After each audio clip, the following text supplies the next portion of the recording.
I am now investing in contemporary art. And why? Because the dozens of billionaires and multimillionaires that I've had on this show, they do it too. I'm just following the leader.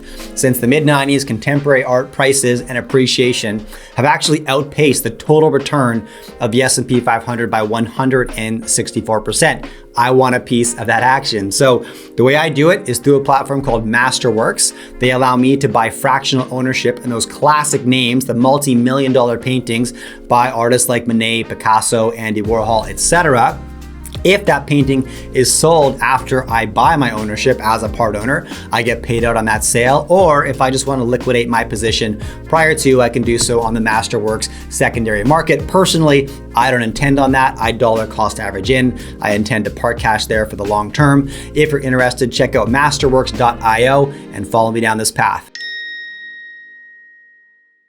Hi, I'm Montana York, and I'm your host here at Cambridge House. I'm joined today by the one and only JP Cortez of the Sound Money Defense League. JP, thanks for being here. Thanks for having me on, Montana. It's great to be here. Thank you. JP, talk to me about your law and precious metals journey. How did it get started, and how are you where you are today?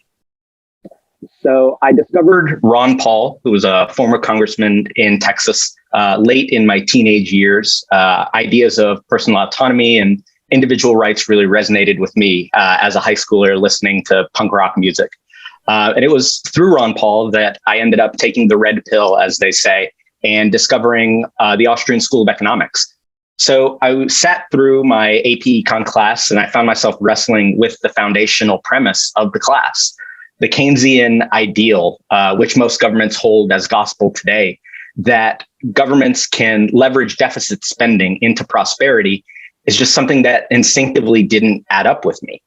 And so I ended up in Auburn, Alabama, at Auburn University, getting my political science degree, when I discovered that the foremost leading institution on the School of Austrian Economics, the Mises Institute, was literally right across the street from Auburn's business building.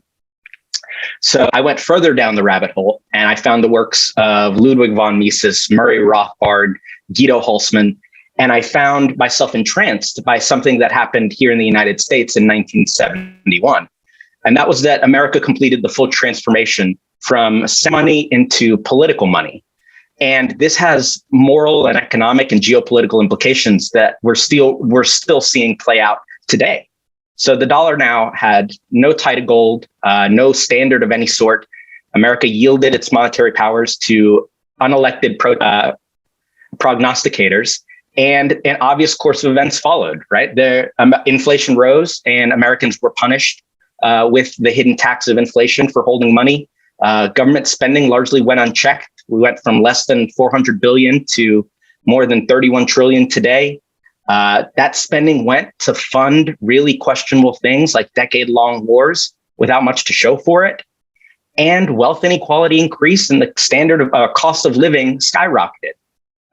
So after graduating from Auburn, I moved to Charlotte, North Carolina, where I teamed up with Stephen Gleason, the president of Money Metals Exchange. They're an online national precious metals dealer and one of the largest depositories in the United States. And we decided to start a sound money policy advocacy group, a group lobbying or advocating for sound money. And I was in law school at the time while we decided to launch this project. What I've found here is that inflation is largely a policy choice, and the people harmed most by this policy of perpetual dollar devaluation are the poorest among us. These are hourly wage earners, pensioners, people on fixed income, anyone with savings. And people in America right now are struggling to afford their basic necessities, food, housing, medicine, transportation.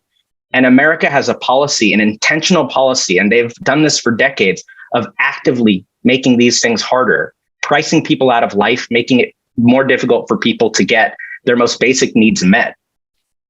And this dysfunction, of course, largely stems from the federal level, the Federal Reserve System, and it's an unelected system of bureaucrats. And that's where the problem starts. But states don't have to be a party to some of this pain. They can mitigate some of the damage caused by the Federal Reserve by doing things like knocking down the state impediments to owning, buying, selling gold and silver. So sales taxes, income taxes, things like that.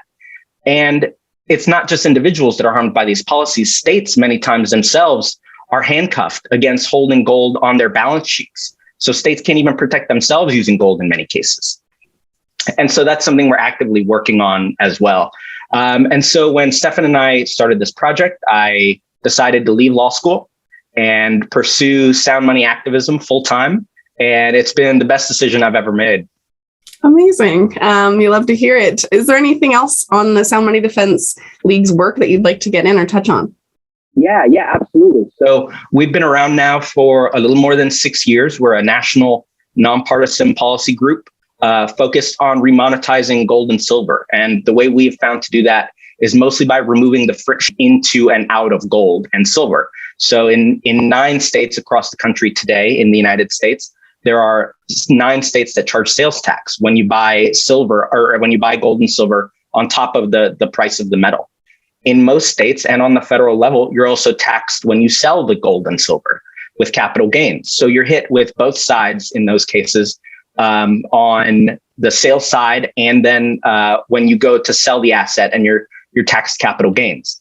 There are also states that are considering eliminating all forms of taxation. There are legal tender policies. There are states that are wanting to establish their own in-state gold depositories so that they can hold and store gold within their own states, protected against federal mismanagement or New York big banks.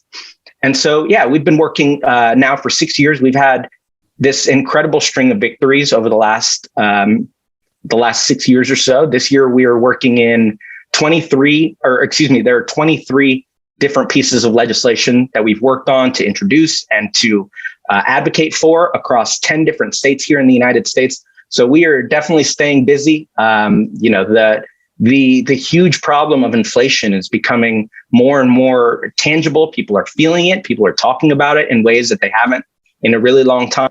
And so we're advocating for the people in the state that want to invest in a known inflation hedge, such as gold. We're advocating for the dealers in the state that want to make sure that their business isn't leaving the state. And in many cases, we're even advocating for an increase of state revenues, because when states stop taxing these metals, conventions come into the state, businesses come into the state, investors stop leaving the state. That's kind of the Sound Money Defense League and our goals and what we've accomplished to this point. And just touching on accomplishments, I know you were in Richmond, Virginia last week. Don't know if you want to highlight your wins there. Yeah, it's great news out of Richmond, I'm glad to say. So what's happening in Richmond is that there was already a sales tax exemption on gold and silver in the state. That passed a couple of years ago. But there is a wrinkle in that law that says that any purchases below $1,000 will still be taxed. So if your purchase is above $1,000, it's tax-free. But if it's below, you're hit with the tax. And there aren't many states that wrote out their statutes that way, mainly because it doesn't make sense. This is a regressive policy. It's discriminatory towards people that want to buy precious metals in smaller increments, which in many cases is a lot of people. People that are dollar cost averaging silver, example, are taxed every time in states like Virginia. And so I'm happy to report that we've had hearings here over the last couple of weeks, and it now has passed both chambers of the Virginia legislature to eliminate that $1,000 threshold and to push out the sunset date that was supposed to expire next year. We pushed that out a couple of years as well. And that legislation is now sitting on the governor's desk in Virginia, hoping to be signed soon. So good news out of Virginia for sure. Great. And any other precious metals forecast for 2022? What's catching your eye? Just as far as policy goes, there's so much. Of the 41 states, so there are 41 states that have eliminated this tax. So 9 still exist that are taxing gold and silver. Of those 9, 5 of them currently have active legislation to eliminate that tax. 2 of them have active legislation to eliminate the capital gains tax. 3 of them are wanting to protect taxpayer funds, pension funds, rainy day funds with physical gold held within the state. So all of these things I am very bullish on gold and silver as far as state and federal policy is concerned. And as far as price forecasts, these kind of global scenarios are what gold and silver were built for. The geopolitical uncertainty that's happening in Europe and the massive dollar devaluation and printing that is happening at home. This is the use case for gold and for gold especially. And I expect the price of gold to bear that out. Great. And I know that you are the lead author on a yearly index that ranks all 50 states according to their gold and silver laws and legislations. If my listeners wanted to hear more or hear more of your insight, where would they find you, JP? So I'm on Twitter. My Twitter is at JP Cortez 27. The website for the Sound Money Defense League is soundmoneydefense.org. The Sound Money Index that you just mentioned, thank you for mentioning that.